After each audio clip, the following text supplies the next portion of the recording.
Now, at the end of the winter season, always spring does come. Now, doesn't necessarily mean spring is going to be better. It just means it's a new change for the society. Good day, my name is David Fusco. And in this show, I'm going to talk about business, finance, and how to survive and thrive in this crazy environment that we're living in today. Welcome to my show.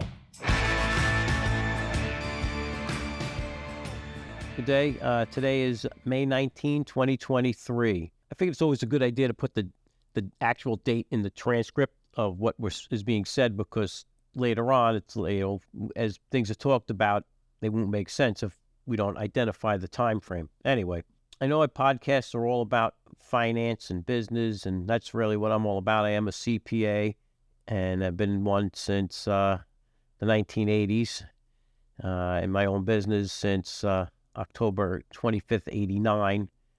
And I've gone through a lot of different time frames in the business world. But prior to that, I grew up in a business family, and at 17 years old, I had joined the military. And I bring that up for a reason, because one of the things that I see happening today that we need to prepare ourselves for financially is the system is changing. And no matter what side of the aisle you're on, there's no denial that we are in one of those times of change. And I actually am going to talk about this book I read called The Fourth Turning. And it talks about how every 80 to 100 years, the environment of the systems, the societal system, changes.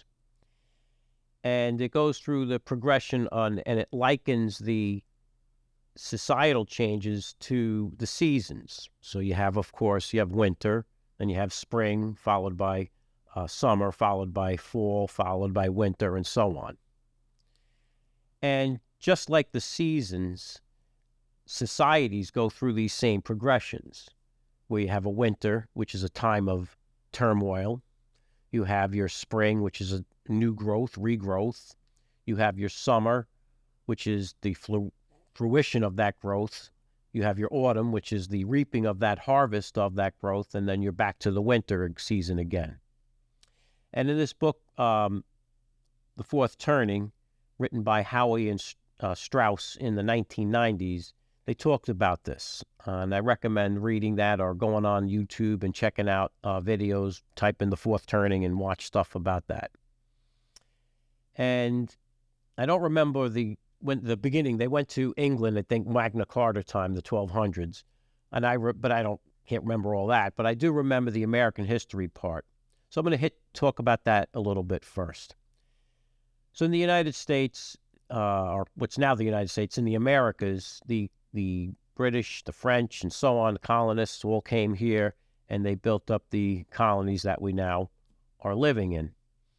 And prior to the Revolutionary War, the people that were here said, if you said to them, what are you? What do you identify as? They would say, I'm a British citizen. Then the Revolutionary War came about, and that was a winter season, a season of change, turmoil. And then at the end of that turmoil, the United States was created, and that's the new spring. And there was great growth, expansion, and so on. Now, each season lasts about 20 to 25 years, and the total cycle is about the length of one long human life, 80 to 100 years. It's not exact, but it's approximate. So we just finished that winter season, and right after the Revolutionary War, we go forward 80 to 100 years forward, and now we're at the Civil War. And again, that's another winter season, a season of change. And prior to that, if you read history, you would find that it was states' rights was the predominant thing. So if you would ask somebody living somewhere, they would say, I'm a New Yorker, I'm a Virginian. And they would identify with the state, because the states actually are countries, believe it or not. And they unified. So the people identified as their own states that they lived in. And after the Civil War, well, we know the states' rights were pretty much crushed at that point, and now the federal government took control. And again, that was the winter, and now we're back into the spring, growth, again, booming economy, the industrial revolution, trains going across the continent, movements faster, and big growth. So now we go forward again, 80 to 100 years from the Civil War in 1860 to 1865 range, and now we're at Depression, World War II. Again, another winter season. Prior to that winter season, the United States was just another one of those up-and-coming countries. We were no different than an emerging nation, as we might call them today. After the World War II, the Allies won, and the United States had gathered all the resources of the world, the gold. It had all the factories that were functional still, and we were the big cheese. And now we're in the new spring, and the United States, again, it boomed. We had the baby boom. We had the population boom. Again, since we had all the factories, we were the manufacturer of the world at that time. Then you go forward again, 80 to 100 years. That's right now. We're in the new winter season. Now, at the end of the winter season, always spring does come. Now, doesn't necessarily mean spring is going to be better. It just means it's a new change for the society. Another country that many might recognize or you could quickly look into, and I don't know much of it, but I do know a little bit, is Russia. If you go back to Russia in the early 1900s and before, they were a czarist nation, or they had basically a king. I think it was around 1918, 1919. He was overthrown, and the communists took over. So it was around 1818, 1819. Go forward 80 to 100 years. I think it was 1992. The Soviet Union collapsed, and now a new spring took place for them. So the spring from the czarist Russia, which probably was not all that wonderful, to communism, which was probably less wonderful, is just a new beginning and a new season, a new growth. So when we come out of this particular winter season, which we're in right now, we don't know exactly how we're going to end up. And that's really kind of like ties into finances and whatnot, because everything, goes down to living together and how do we take care of ourselves, our family, and feed ourselves. Finances. And we have to be conscious and careful of the path that we're on. You look at what's happening with our media, if you look at what's happening with our government and governments around the world, what's amazing is the unification of the message that's coming to everybody. Now I'm going to jump back to what I started with when I said I had joined the military. And when I grew up, I was born in 1959. And so I grew up in the tail end of that baby boom. America was the greatest. It's still the greatest, but it was greater. Or at least we believe so. I remember in the 70s, as a young guy, how different things from different places around the world were looked at. And I remember my father and other people, and my father was a World War II combat veteran and Korean War.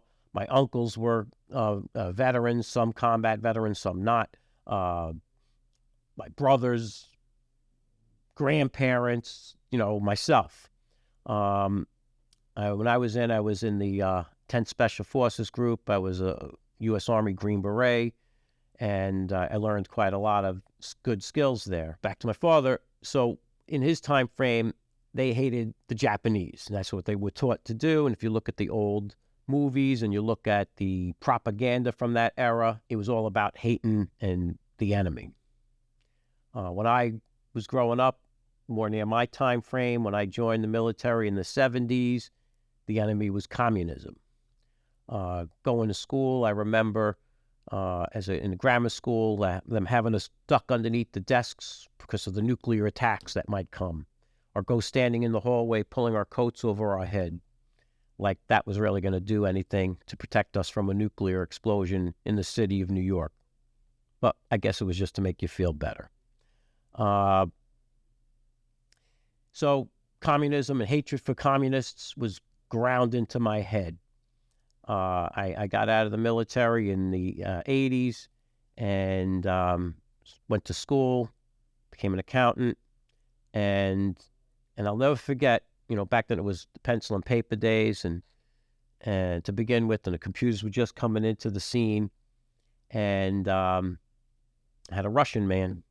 It was now 1992, 3, 4 in that range, and he was sitting in front of me, and I'm doing his taxes, and I hear the Russian, not language, but the slang, the words, his pronunciations, and immediately, as soon as I heard that, all that hatred that was pumped into my head, and I hadn't thought about it for years, just came right in there, and military type thoughts were going through my head, for lack of other ways of saying it, and it has shocked me. I actually caught myself going, "Wow, where'd that even come from?" And that comes from the constant exposure to what we're being taught and told, and what we're taught and told to believe. So I don't care if you're Republican, Democrat, any other party or anything. It's so simple to see the lockstep, and actually I think they even use that word, around the world over what's going on. It's absolutely amazing how they do that. And one of the ways is with propaganda. Just like propaganda was pumped into my head to hate and not like a certain group of people that I had never met. They're trying to do, and they've been doing to us. They want everybody divided into as small of a unit component that they can to keep us from unifying and talking. If you go back to the Constitution times when it was drafted, back then, what did the British do? Well, they tried to separate people. They wanted to keep them from having too much of a large group and meeting in pubs and whatnot at that time, because that's where they had met. And they would limit the town hall meetings to certain numbers of people so that people could not communicate and say what they really felt. You walk around today and people are afraid to speak their own mind and truth. You've got countries coming up with ministries of truth that decide whether what you're saying is valid or not. Yet on the other side of the coin, we're also told that if somebody believes something that they are, then we must accept that, as long as it fits within the scope of where the powers that be want to lead us. Think past that. Use your own logic. The simple thing is the old, was that the golden rule? Do unto others as you would have them do unto you, unless you're a masochist. Then leave that part out. The point being is help each other, treat people with kindness. You see somebody struggling and you can help bend down and pick something for them. Whatever it is, just show kindness and work together. Don't be afraid to talk and speak your truth. But don't do it with anger. Don't do it with hatred. Do it with the understanding that somebody may not understand. And you may have to just end that conversation with that person. Or maybe you can give them one little thing to think about. And it doesn't necessarily even mean you're right. It just means be cooperative, help each other, don't hurt each other. There's no need for that. And I think that the governments fear people talking. They fear the people. And I guess they kind of forget that we, the people, are the government. We elect these representatives, these people, to represent our wishes. And then somehow or another that gets changed. I'm amazed at how a guy can get a job as a politician. And like I said, I'm an accountant, and I've done tax returns of politicians, and they don't really make a heck of a lot, but then they become extremely wealthy. I'm not judging how, I'm just stating what I've observed. So back to what we need to do. We are in a winter season. We don't know exactly where it's going. We don't know exactly where it's heading or what's going to happen. All we can do is organize ourselves find like-minded people, speak our truth so that we can hopefully create a better spring that's coming up, and that it's not in some kind of dystopian way where we lose our humanity to each other, and that would really be bad. What are we here for on this earth? I don't know for sure, but it sure isn't hatred and killing. We're here, I think, to learn to accept ourselves and to love each other. I actually feel more happiness and joy when I do something for other people. And when you're doing selfish things, to me, you actually get less value out of it. What's that expression? Love others the way you would love yourself, because when you do for others, you're actually doing for yourself. And I really do believe that. So find your groups. Don't be afraid to talk. If the people that you think you're going to connect to don't resonate with you, thank them. Find a different group that you can work with and associate with. We're in a changing world. AI's kicking in like crazy. Computers and robots are getting unbelievably sophisticated. Learn skills. Learn things that contribute to society and to your friends and to your family. During that transition time frame, who knows what's going to happen? Food supply may be cut off. Anything can happen. But don't be afraid. Don't worry about it. Ultimately, in the end, you're not taking anything with you. So whether you have a $2.15, negative $200 million, or positive $1 trillion, we're all reaching the same end of the journey, and you're not taking anything with you. The only thing you may take with you are the deeds that you've done and the positive things that you can do to have helped people around you. And that's what you'll be remembered for, and that's what it should be all about. So something a little different today, and I appreciate your listening to me. Thank you.